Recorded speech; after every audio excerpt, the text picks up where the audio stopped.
You are tired in a way sleep has not fixed in years, and tonight, heaven is going to tell you why. Chosen one, rest while you can. Your wish is coming. I need you to hear both halves of that sentence, because they are not two messages.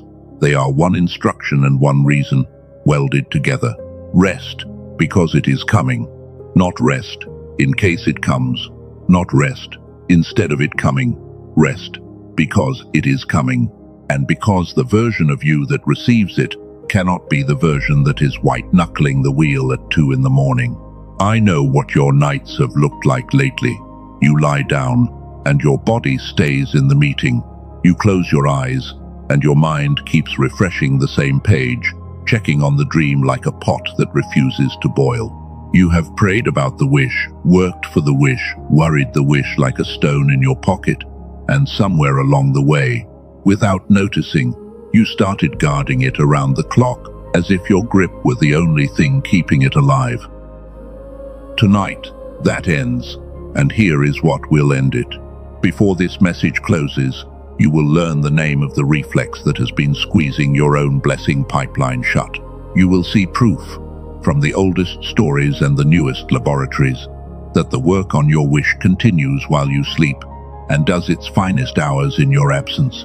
And you will be handed something practical, a way to teach your worn-out mind, the one skill striving burned out of it, how to actually rest. The wish is closer than your exhaustion is telling you. So stay with me, put the pot down, and let me show you why the fire does not need you to watch it. Let me begin with the moment that proves this message knows you. It happened recently, maybe this very week. You finally had a free evening, a real one, nothing due, nobody needing you, and you could not enjoy a single minute of it. You tried to watch something, and your thumb kept drifting to the phone. You tried to sit, and within moments you were up, tidying something that did not need tidying, checking something that had not changed. By the end of the night you were more tired than a workday leaves you, and you could not explain why. And there is a second moment, one that happens in the dark. Some night recently, you woke at an hour you did not choose, somewhere in the small hours, for no reason your body could name. No sound woke you, no dream you remember. Your eyes simply opened, and within seconds, before you had any say in it, your mind was already at work, already carrying the wish, already running the numbers, already rehearsing the conversation. You know exactly which night I am describing. That was not random insomnia, chosen one. That was the watch reporting for duty without being called. A guard so devoted it does not even wait for morning. Here is why. Somewhere along your journey, rest stopped being a place your body knows how to go. The address is still written in you, but the road there has grown over. And most chosen ones carry a quiet shame about this, as if their inability to switch off is a personal defect, a broken faith, an ingratitude. Hear the first truth of this message. It is none of those things. It is a reflex. It has a name. It has a cause. And, most importantly for you, it has a repair. We will get to all three tonight, and I can already give you a taste of the freedom that is coming.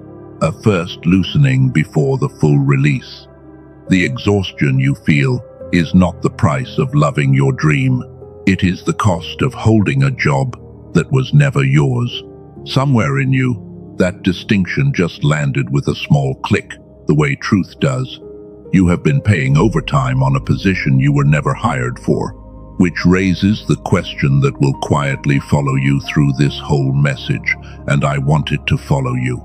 If the watching was never your job, whose job is it? And what happens to a wish when the wrong person finally stops doing the work that belongs to another? Hold that. The answer has a name, and it arrives in a few minutes. But first, deal with this question, because it is already forming in you. If the wish is truly coming, why would heaven spend an entire message telling me to rest instead of telling me what to do next? Listen carefully, because this is the hinge of everything. In the old accounts, The instruction to rest almost never comes during the middle of a story. It comes at the edge of arrivals. The night before provision, rest and eat, said the messenger. The eve of the harvest, sit still. The command to stop is not the pause button of heaven, it is the boarding announcement. You are not being benched, chosen one. You are being prepared for a season that will need you awake. So when this message found you, carrying the words rest while you can, understand what actually landed in your feed tonight. Not a wellness tip, a timing signal. The kind of instruction that only gets issued when the thing you asked for has moved from someday into soon. If your spirit just did something at the word soon, mark this moment. Type the words, I put it down, in the comments. 4 words, and mean them as you write them. Because by the end of this hour, you will know exactly what you are putting down, and who picks it up the moment you do. Now, let me name what has actually been happening to you, because your exhaustion has a structure, and seeing the structure is half the healing.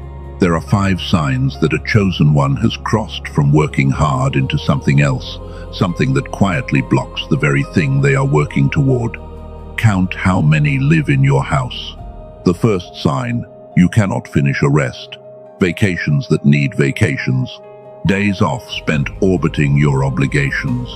Sleep that ends with a jolt and a mental to-do list before your eyes open. The second sign, checking has become a ritual. The dream, the account, the person, the door.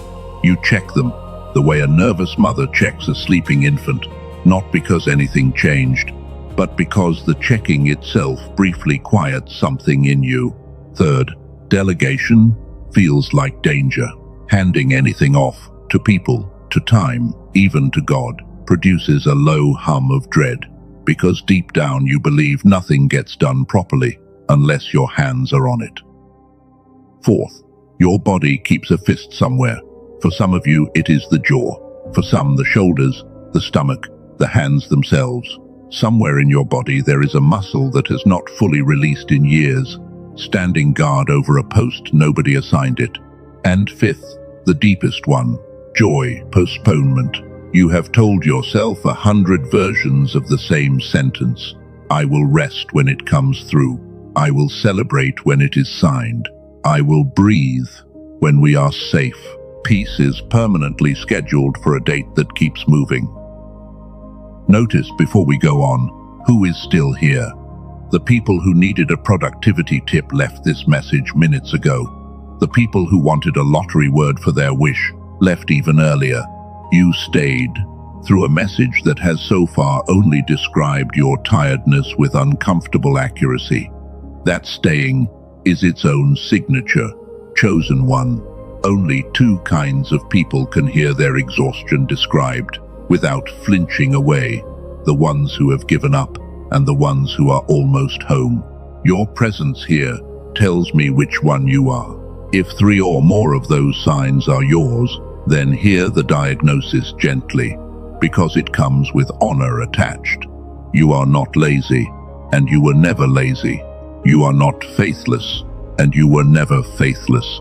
You are a person who loved something so much, a family, a calling, a promise, that you assigned yourself a watch nobody gave you, and you have been standing it so long that your hands forgot they were allowed to open. And, before we name it, one more word of honor, because you have earned it and rarely hear it. Everything you were guarding survived. The family you covered is still covered. The dream you carried is still alive, still moving, still on schedule. Your watch was not wasted love. It was love doing the only thing it knew how to do with the tools it had. Nobody is scolding you tonight. Heaven does not shame night watchmen. It relieves them. There is a name for what your hands have been doing, and when I tell you what it is and what it has quietly cost you, the second half of your life will not look like the first. If your chest is already loosening at the thought of being relieved instead of blamed, seal this first mile in writing. Type, "The watch was love" in the comments, because it was, and naming it correctly is how we retire it with honor instead of tearing it down. That is where we go next. So, let us name the thing. Begin with a picture. A man is drowning, and a rescuer swims out to him. And every trained rescuer knows the most dangerous moment of the entire rescue. It is not the swim out. It is the moment of contact. Because a drowning man grabs. He wraps himself around the very person who came to save him, pins the arms that could carry him, and if the grip wins, both of them go under. The rescuer does not fight the man. He waits, or slips the hold, because he knows something the drowning man cannot know in his panic. The grip feels like survival. The grip is the drowning. Chosen one, look at your own hands. Years of wanting something with your whole being taught them a posture.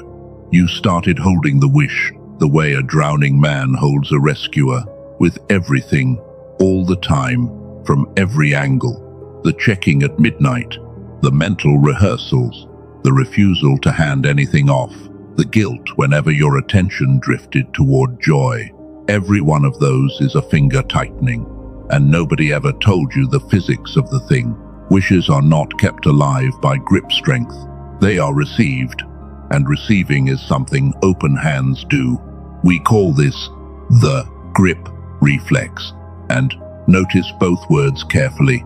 Grip, because that is what it is, a squeezing of what was meant to rest on an open palm. And reflex, because you never chose it. It fired on its own, the way a hand closes when something precious is placed in it during a storm. You have been telling yourself a different story about this, a crueler one. You called it being responsible, or you called it anxiety, your personal brokenness, proof that your faith was thin. Neither story is true. The truth is this. The grip reflex is what love does when love believes it is alone. Read that again with your own life in mind. Somewhere along the way, quietly, without ever saying it out loud, you concluded that if you loosened your hold, even for a night, the whole thing would fall. That conclusion, not your dream, not your calling, is what has been running your nervous system into the ground. And here is the recontextualizing that changes your history. Every exhausted year was not evidence of weak faith. It was evidence of how much weight you agreed to carry alone. The problem was never the size of your love. It was the loneliness of it. But were you ever actually alone with it? That is the question the grip never lets you ask. So let me answer it with a story, one of the most tender in all the old accounts, and I want you to find yourself inside it. There was a widow, a foreigner, a woman holding an impossible hope with no visible way for it to happen. She had done her part with remarkable courage. She had shown up, worked the fields through an entire harvest, made her request known at considerable risk to herself. And then came the morning, when everything hung in the balance, the day her entire future would be decided in a meeting she was not allowed to attend. Think about what that moment must have felt like. Every instinct in her would have screamed to act, to follow, to watch from a distance, to do something, anything with her hands. And her mentor, an older woman who had survived enough life to know how these things actually work, gave her 4 words that sound almost scandalous to a gripping heart. Sit still, my daughter. And then, the same reason this message has been building toward all night. For the man will not rest, she said, until he has settled the matter this very day. Do you see what was actually being said? Sit still, not because nothing is happening. Sit still, because everything is happening in a room your striving cannot enter, carried by someone whose commitment to your outcome does not require your supervision. While she rested, he worked. While she sat still, gates were being negotiated, names were being spoken, a future was being purchased. Her stillness did not delay the outcome by a single hour. The matter was settled by sunset. The resting and the arriving were not enemies, chosen one. They were the same day. There is a name for this arrangement, and it is the second name this message hands you. We call it the night shift. The work on your wish does not stop when you stop. It changes hands. Heaven keeps a shift. Your striving has never once been present for, has never contributed to, and could never improve. Test it against your own record, because you already have evidence and have never audited it. The doors that opened for you in the past, be honest, the best of them, did they come from your pushing? Or did the truly decisive ones swing at strange angles you never engineered, through people you did not recruit, at timings you did not plan? The job that came through a conversation you almost skipped. The person who found you when you had stopped searching. The rescue that arrived from a direction you were not even facing. You already have evidence of the night shift in your own history. You just never had a name for the worker. And this is where the instruction of tonight stops sounding like a nap and starts sounding like what it actually is, a transfer of custody. Rest while you can is not heaven asking you to abandon your post. It is heaven telling you the post was never yours, showing you the relief worker already standing there, and inviting you to, finally, honorably, hand over the keys. The wish stays fully guarded. The guard changes, that is all. And everything in you that panics at that sentence is the grip reflex, not the truth, doing the talking. If something in your hands is tingling right now, some strange lightness at the idea that you could actually put this down and nothing would fall, that is not imagination. That is a reflex meeting its retirement notice. Mark the handover in writing. Type I rest, I receive in the comments. 4 words that belong together, because, as you are about to see, they are not 2 separate acts. One is the doorway to the other. But there is a gatekeeper standing between you and that handover, and we have to deal with it honestly, or tonight changes nothing. The gatekeeper is guilt. The moment you actually try to rest, a voice arrives with a clipboard. People are counting on you. Sleep is for after the breakthrough. Do you think the ones you love can afford your comfort?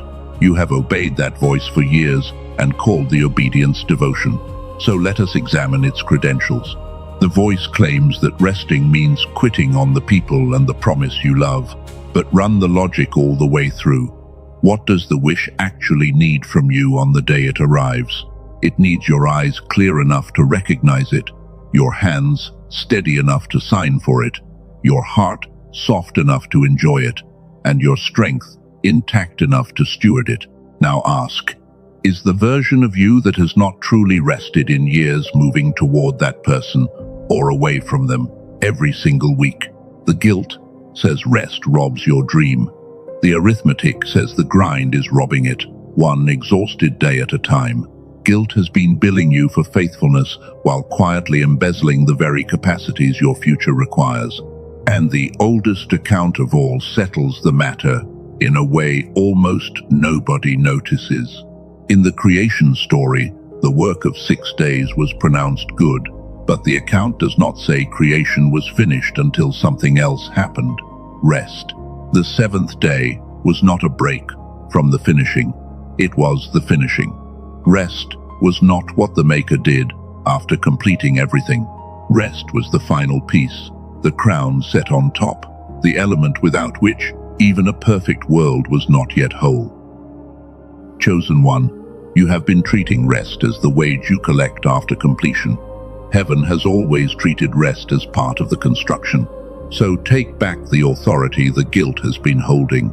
You do not need to earn your way to stillness, and you are not abandoning anyone by lying down. When you rest now, on the eve of your wish, you are not stepping out of the story.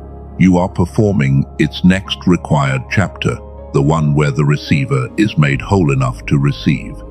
That reframe alone will change your evenings, and what comes next in this message will change your nights. Now I want to pause and hold something in front of you before we continue, because you are ready for it now in a way you were not 20 minutes ago. Everything we have named tonight, the grip, the watch, the fists your body keeps, lives somewhere physical, and over the past few years, In research settings that have nothing to do with faith, something remarkable was discovered about what years of gripping actually do to the human mind, and why some people find that even when they finally give themselves permission to rest, their body refuses the invitation. A small group of scientists, led by a doctor in New York who has spent 2 decades on this single question, found something about the design of the mind that explains the exhaustion of spiritually devoted people with unsettling precision. It traces back to one of the highest honors in science, and yet the daily practice of it is so simple it sounds almost suspicious. I will tell you exactly what they found later in this message, in the place where it belongs. For now, hold one question. What if your inability to rest is not a discipline problem, but a mechanical one? Something that was slowly taken from your mind through years of vigilance, and something that can be given back. Hold that question about the mind, because we are about to walk straight toward it. But first, there is one more layer of the grip we have to expose, the layer that explains the most frustrating experience of your recent life, the nights you actually tried. Because you have tried, have you not? You gave yourself permission. You lit the candle, ran the bath, put the phone in the other room. You did everything the articles said, and you lay there, exhausted beyond description, completely unable to power down, like a machine whose off switch has been painted over. That experience has convinced you of something dark, that you are somehow broken beyond ordinary remedies. So watch closely while I dismantle that conclusion. What you have is not a broken off switch. What you have is a debt. Vigilance, it turns out, is not a mood. It is a physical state that builds structure over time. A mind that spends years scanning, checking, and bracing does not simply hold a habit. It reshapes its own wiring around the habit, the way a river digs its channel deeper each season. By the time you decided to rest, your decision was up against a decade of digging. You brought a choice to a fight that had been building infrastructure. This is why willpower keeps losing. This is why the candle and the bath keep losing. You cannot out-decorate a trench. The rest you need is not a mood you set. It is a capacity you rebuild. And capacities, unlike moods, are rebuilt mechanically, through repetition, through the same patient physics that dug the trench in the first place. Hold on to that word, mechanically, because it is about to become the most hopeful word in this entire message. Some of you are already composing the objection, and I want to face it directly, because it is the most reasonable objection in the world. You are thinking, my situation is different. You do not know my life. I have children who need me before the sun rises. I am working 2 jobs. Rest is a luxury for people with margins, and I have none. Chosen one, I honor every word of that, and I am not going to insult you by pretending your calendar is imaginary. So hear the distinction carefully. The rest this message is speaking of is not first about hours. It is about grip. There are people with empty calendars whose hands never open, and there are mothers of 4 who have learned to carry a full load with a quiet mind. The difference between them is not free time, it is custody. Who holds the outcome while they work? A person can scrub dishes, drive a night shift, raise children, and still be at rest underneath it all, because the weight of how it all turns out is riding on other shoulders. That rest, the underkind, the kind that runs beneath a busy life like groundwater, is the one your wish requires, and that kind does not need your schedule to change first. It needs your hands to change first. So let us change them, right now, physically, because your body learns faster than your arguments. Wherever you are, if it is safe, make an actual fist with one hand. Squeeze it the way you have been squeezing the wish, and hold it while I describe what you are holding. In that fist is the outcome you have been guarding, the timeline you have been enforcing, the fear that nothing happens unless you make it happen. Feel how much work it takes just to keep a hand closed. Multiply that by years. and you have your exhaustion. Now, slowly, open it, palm up, fingers soft, and as it opens, say inside yourself, the outcome rides on other shoulders now. Feel the strange grief and relief arriving together. That is normal. They always travel as a pair at real handovers. Look at that open hand for a moment. Nothing fell, nothing died. The wish did not evaporate because your fingers uncurled. That open palm is the posture of the rest of your journey, and your body just learned it can survive the position. If that small ceremony moved something in you, put it on record. Type, "My hands are open" in the comments. Say it with the palm still open, because the first witness of your new posture should be you. Now we stand at the halfway mark, and I owe you a preview, because what remains is larger than what has passed. You now know the grip, the night shift, the guilt, and the trench. Diagnosis complete. Everything from here forward is restoration. In the minutes ahead, you will receive the mechanical answer to the trench, the one that does not depend on your willpower. You will stand inside the morning your wish arrives and feel what a rested receiver actually feels like. And at the very end, I will speak a commissioning over you that reframes the word rest for the remainder of your life. The best of this message is still in front of you. But before any of that, come stand in a moment with me. 6 months from now, an ordinary evening. You are sitting somewhere comfortable in your own home, and here is the miracle nobody around you can see. You are just sitting, not scrolling, not scanning, not orbiting your obligations like a satellite that cannot land. The pot is on the fire, and you are not watching it, and something in your chest that used to hum like a transformer has gone quiet. And in that quiet, you notice things you have missed for years. The actual taste of your food, the way evening light moves across a wall, the sound of someone you love laughing in another room, and the fact that your first response is enjoyment, not a reflexive scan for what still needs doing. This is not the life of someone who gave up, chosen one. This is the posture of someone who handed over the night shift and discovered that the world kept turning, that the wish kept traveling, and that being human again was allowed. The distance between you and that evening is not measured in achievements. It is measured in one handover and one rebuilt capacity. And because open hands need somewhere to practice, let me hand you a small evening protocol. 3 steps, 10 minutes, no equipment. Call it the handover ritual. Step 1. At the end of your day, name the shift change out loud. Literally say, "My shift is over. The night shift has the watch." It will feel theatrical the first week. Say it anyway, because the deep mind believes what the mouth repeats.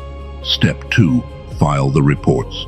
Take 2 minutes and write down, on paper, everything your mind is guarding, every worry, every task, every unfinished thing. You are not solving them. You are transferring them from your head, which was never designed for storage, onto a page that does not need sleep. And step 3, close with the open palm. The same gesture you just learned.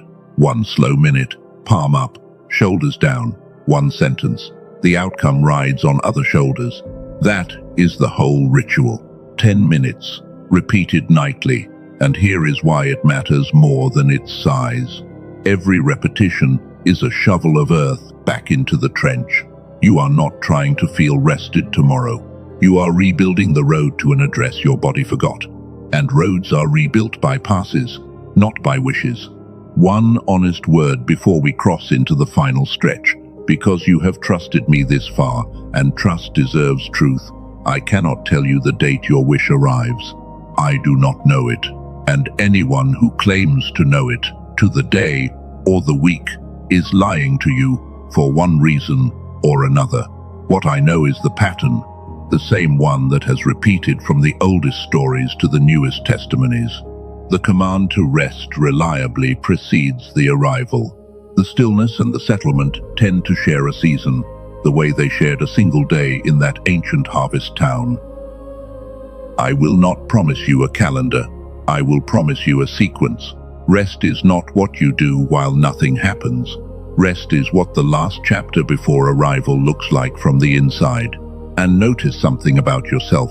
You who are still here this deep into a message about slowing down. Almost nobody makes it this far into an hour that offers no hustle tactics and no shortcuts. You have been listening for the better part of an hour, and that is not casual. That is a soul that recognizes its own medicine. Whatever happens tomorrow, tonight you became a person who could sit still for the truth, and that person is already closer to the wish than the sprinter you were yesterday. Which brings us back, finally, to the question I asked you to hold, whether your inability to rest might be mechanical, something taken from your mind through years of vigilance, something that can be given back. It is time to close that loop, and I want to close it with a question of my own. Do you remember what it felt like to fall asleep as a child? Think about it honestly. Sleep was not a project. Rest was not a technique. You played hard. You dropped. You woke up new. Stillness was your factory setting. Somewhere between that child and this tired adult, something specific changed, and it was not just your responsibilities. Here is what you now know, in the plainest terms of this message. Your exhaustion is not weakness of spirit. It is a grip reflex wired in by years of loving alone, running on a mind whose rest machinery has been trenched over by vigilance. Here is what that knowledge points to. The repair is not more effort, it is mechanical restoration, daily, gentle, repetitive, the same way the trench was dug. And here is who you are in this. Not a broken believer, a receiver on the eve of delivery, whose only remaining task is to come back online. The clarity you have right now is real, but clarity about rest and the ability to rest are two different possessions. One you now have, the other has an address, and everything you have walked through tonight has been leading to its door. What actually rebuilds a trenched mind? What do you do practically tomorrow that does not depend on the willpower that has already failed you 100 times? The answer came out of a laboratory. It carries a Nobel Prize in its lineage, and it asks exactly 8 minutes of your day. Do you remember what I asked you to consider about falling asleep as a child? Here is why that memory matters so much. It is not nostalgia, it is evidence. In 1981, a researcher named Dr. Roger Sperry received the Nobel Prize for demonstrating how the human mind is actually built. Two hemispheres, designed to operate as one synchronized instrument. When the two halves fire together, in what scientists call whole brain activation, the mind does effortlessly what yours has been failing to do by force. It settles, it releases, it rests without being wrestled down. And the research that followed his work uncovered the number that explains your childhood. Roughly 98% of young children operate at what testing classifies as creative genius levels. Minds fully synchronized, able to play completely and rest completely. The factory setting, you remember. Fewer than one adult in 1,000 keeps it. Modern life erodes it in everyone, but nothing erodes it faster than years of sustained vigilance.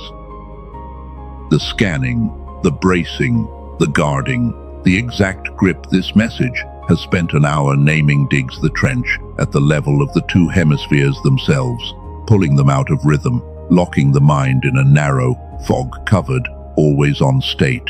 Now the pieces assemble, and I want you to see the whole picture at once. The reason you cannot switch off is not weak discipline. The reason the child in you rested effortlessly and the adult cannot is not lost innocence. It is lost synchronization. The off switch was never painted over, chosen one. It runs on machinery that years of loving alone pulled out of tune, and machinery that was pulled out of tune can be tuned again. That is not a metaphor. That is the mechanical answer I promised you. Claim that reframe before we go further, because it dissolves a decade of self-blame in one sentence. You were never undisciplined. You were out of tune. If that lands where I think it lands, write the claim where you can see yourself make it. Type "it is in motion" in the comments, because it is the wish on its road and now the repair of its receiver, both moving, neither one waiting on your worry. A woman from California is one of the clearest witnesses of what that retuning looks like. She had spent years in the always-on state, described her own life as something that was happening to her while she watched from behind glass. She had tried everything her spiritual community offered: prayer, journaling, meditation, and her body simply would not come down off the watchtower. About 10 days into what I am about to describe, she said something cleared. Her word, exactly, cleared. A channel that had been blocked was open. The invisible stress dissolved, and rest stopped being a fight she lost nightly and became a place she could simply walk into. A man from Texas tells the same story from a different door. A business owner, a father of 2, a man carrying his whole household on his back through years of pressure. His mind had become so fogged from running hot around the clock that prayer felt like talking into a wall, and sleep gave him hours but no restoration. 2 weeks in, he woke one morning and the fog was gone. His description was that his mind was finally running on everything it was supposed to run on. He had been so used to the static that he had stopped hearing it. Then one morning, silence, the good kind. What both of them found was not a retreat, not a supplement, and not another discipline for their already crowded evenings. It was built by a team of neuroscientists led by Dr. Daniel Barone, a neurologist in New York City. His team took over an hour of clinical neural sync technology, the kind of whole brain activation protocol used in specialized settings, and refined it into an 8-minute targeted auditory sequence. 8 minutes a day, headphones on, eyes closed. That is the entire practice. They call it the genius switch. And notice, before anything else, what those 8 minutes actually are. They are rest. Literal, physical, eyes closed rest. The practice and the prescription are the same act. You do not add another task to your day. You finally take the one your maker has been prescribing all along. And while you lie there doing honest nothing, the sequence goes to work beneath your awareness, inviting the 2 hemispheres back into the rhythm they held when rest was your factory setting. No technique to master, no mantra to repeat. If you can close your eyes for 8 minutes, you are qualified. It is the night shift principle applied to your own mind. You stop, the work continues. If you have tried listening products before and felt nothing, Dr. Barone addresses that plainly. Most of what circulates addresses only a fraction of the picture. This targets synchronization at the whole brain level, a different mechanism, and a different category of result. And if a voice in you whispers that this sounds too simple, remember the trench. It was dug by repetition, not by drama. It is refilled the same way. And to the one already thinking, I do not even have 8 minutes, hear yourself for a moment. 8 minutes, while the bath fills, while the coffee brews, in the car before you walk into the house. If 8 minutes genuinely cannot be found, then the grip has your calendar too, and that is not a time problem. That is the strongest evidence yet of how much you need exactly this. The mother who feels everything her family feels, chosen one, feels it all on a half-rested mind. What you restore in yourself, the people you carry inherit. 8 minutes for you is not taken from them. It returns to them, multiplied. The genius switch is not for everyone. It is for the chosen one who has heard the instruction to rest and wants to actually obey it, not just admire it. For the one who has done years of the loving and the carrying, and is willing to let something mechanical repair what the carrying wore down, so that the wish that is coming finds the receiver awake, clear, and open-handed at the door. Most people will hear all of this and keep white-knuckling. You stopped being most people about an hour ago. The practical side is modest. Colleagues told Dr. Barone this would hold value even at $500 in a field where neurofeedback sessions run $300 an hour and home machines cost thousands. It released at $49. Today, on the official page, it stands at $39. Once, lifetime access. 4 free bonuses come with it: a guided visualization from a top-rated creator, a grocery guide on the common foods that feed brain fog, a century-old classic on abundance, and a printable guide to 5 foundational habits. And the entire arrangement rests on an unconditional money-back guarantee. Listen once, listen 80 times, and if it does not do for you what it has done for more than 18,000 people, every dollar returns, no questions asked. The only risk in the structure is carried by the doctor, which tells you what he believes about his own work. One honest caution: free platforms carry tracks with similar names, and his team studied them. Most contain no neural sync technology at all, only borrowed labels. The verified sequence lives in one place: the official page, and the link in the description below and in the pinned comment leads there and nowhere else. Read the page fully before deciding anything. The price, I will add, is not promised beyond today, not as pressure, simply as the state of things. And whatever you decide, hear the deeper truth with equal weight. The tool does not replace God. It does not keep the night shift. It does not love you. And it did not make your wish or set its arrival date. What heaven is doing in your life was never conditional on any purchase. But a receiver, restored to its designed rhythm, gives everything heaven is sending a cleaner place to land. A repaired instrument does not create the music. It simply stops muffling it. The deeper current of this message is where we return now, because there is one more scene I need to hand you before the closing, and it is the one your whole journey has been aiming at. Not the evening of rest we visited earlier, the morning after it. The morning the wish arrives, however it arrives, in one knock or in a season of unfolding.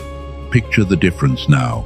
Not a version of you that answers the door hollow-eyed and braced, squinting at the blessing through fog, too depleted to feel the very thing you bled for, but a version that has been sleeping like someone whose watch was covered.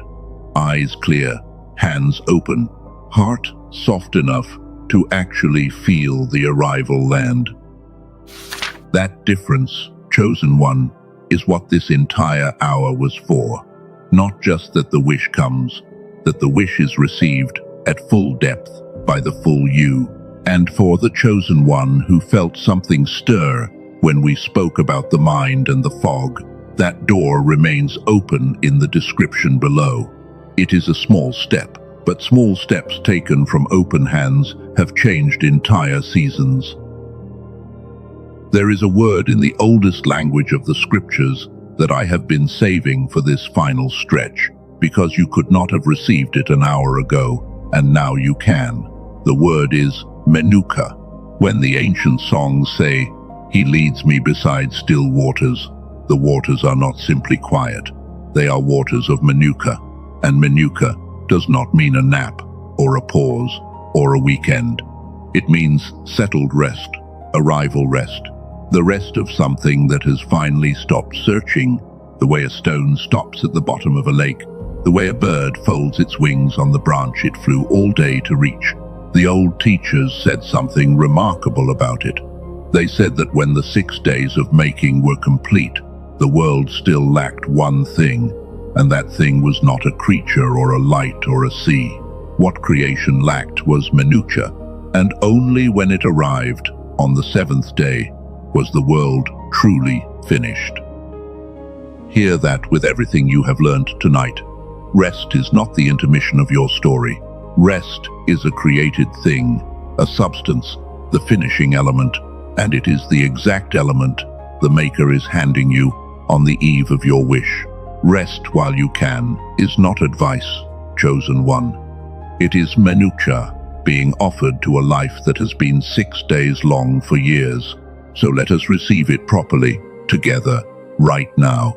This is not a metaphor this time. This is a practice, and it will take 3 quiet minutes. If you can, lower whatever is in your hands. Let your back rest against whatever is holding you, and let your breathing find its own pace without managing it. In through the nose, out slower than in. Again, at whatever rhythm your body chooses. Now build this scene with me, detail by detail. You are standing at the edge of still water, late afternoon, the light long and warm across the surface. On the shore behind you sits everything you have been carrying, and I want you to actually see it, stacked there honestly, the wish itself, the timelines, the checking, the plans B and C and D, the invisible clipboard of everyone you feel responsible for. Look at the size of the pile, and understand for the first time why your back aches in the place it aches. Now watch what happens. Someone approaches the pile. You do not need to see a face, only to know, in the way you know things in the deep places, that these are the shoulders the night shift belongs to. Watch the whole stack be lifted, easily, the way an adult lifts what a child has been dragging. Nothing is discarded, nothing is lost. Every item is carried now, professionally, permanently, by someone who does not tire. And you, chosen one, watch yourself do the only thing left to do. Sit down beside the still water. Feel the ground. Hold your weight. Feel your hands lie open on your knees with nothing to grip, because there is nothing left that requires gripping. And in that posture, let the reframe finish its work in you. You are not lying down on the job. The job has been reassigned. You are not falling behind while you rest. You are being finished the way the world was finished, by the arrival of the one element effort could never manufacture. Anchor it now in your body. One breath, drawn all the way in, held gently at the top, and released longer than it came. As it leaves, let the shoulders fall, let the jaw unlock, let the muscle that has stood guard for years hear its own name in the words, "You are relieved." Remember this posture. It is yours now. Your body has the address again, and it can come back here without permission from anyone. And now, from that stillness, not from striving, receive the closing of this message. Quietly. First, something sacred happened tonight. A watchman was relieved with honor. A grip that thought it was love learned what love actually asks. And a word that has chased you your whole exhausted life, rest, turned out to be the doorway your wish was planning to use all along. Do not rush past this.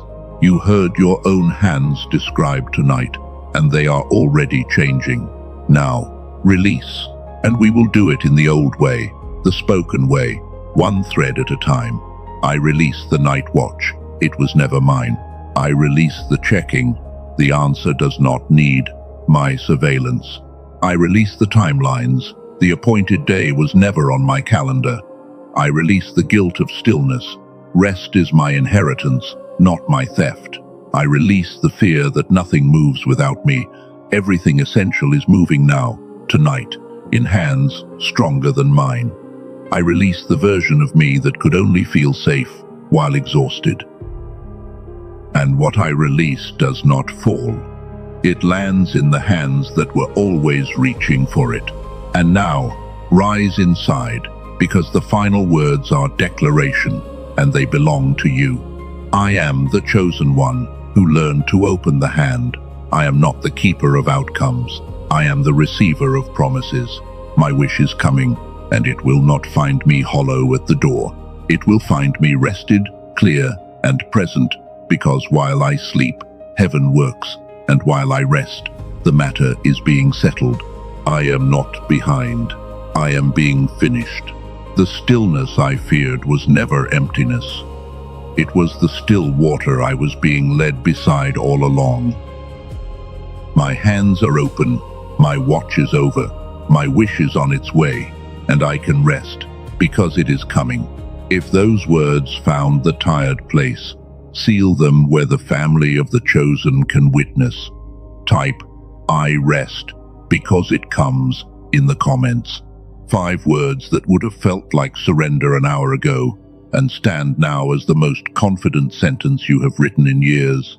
Somewhere tonight, another gripping soul will read your 5 words at 2 in the morning, and their hands will remember what hands are for.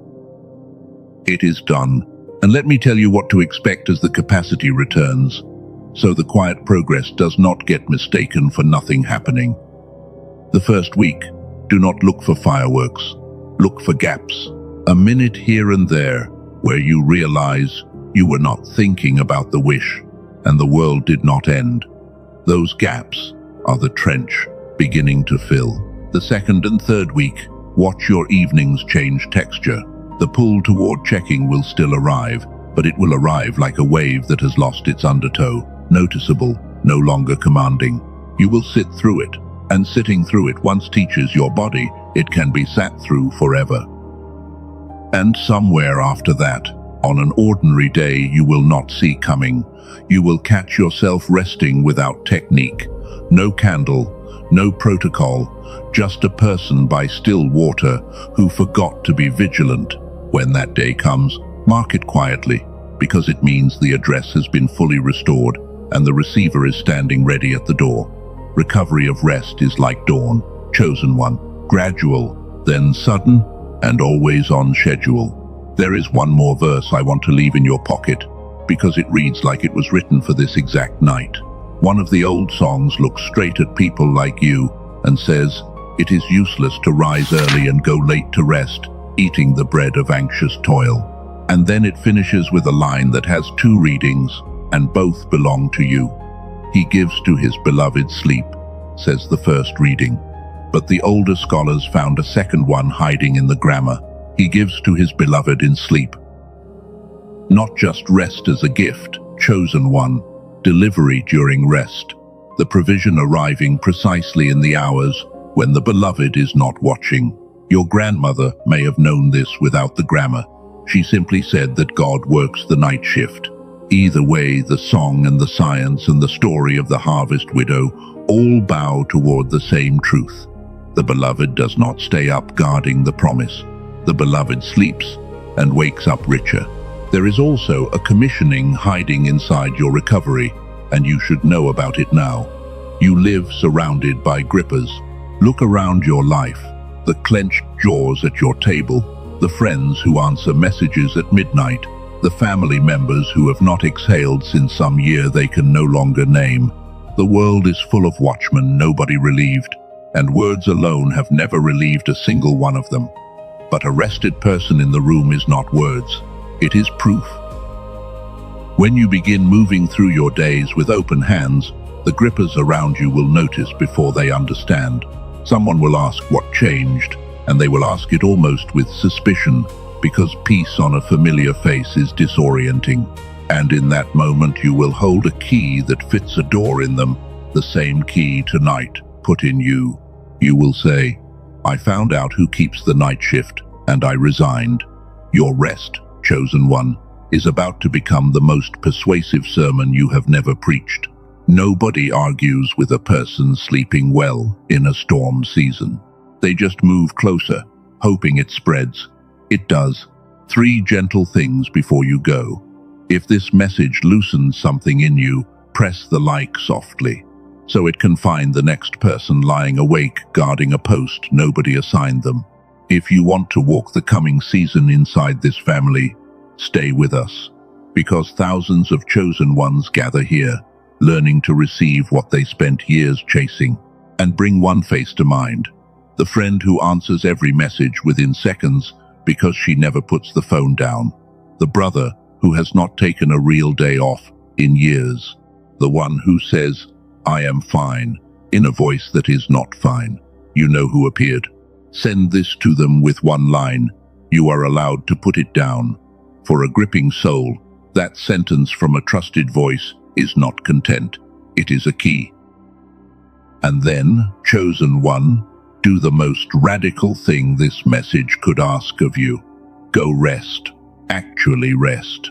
Tonight, before the arguments return, give your body one honest early night as a first act of obedience to the season you are entering. Run the handover ritual. Say the shift change out loud. File the reports on paper. Close with the open palm. And if your mind starts its old pacing in the dark, do not fight it. Simply smile at it, the way you smile at an old soldier who forgot the war ended, and say, "We are relieved now. We can sleep." May your sleep tonight be the deep kind, the kind that repairs. May the muscle that stood guard for years finally hear its dismissal and believe it. May your mornings begin with breath instead of bracing, and your evenings end with open palms instead of clenched rehearsals. May the ones you love inherit your new stillness the way they once absorbed your storm. And may you be fully, gloriously present, rested, clear, and soft-eyed on the day the knock finally comes. Because the instruction was never rest if you can find the time. It was rest while you can, while the last quiet season holds, before the arrival makes your life gloriously busy with better things. The wish is coming. It knows your address. It has never once needed your insomnia to find you. Rest, chosen one. The night shift has the watch. The matter is being settled, and morning is closer than it has ever been. It is done. Amen.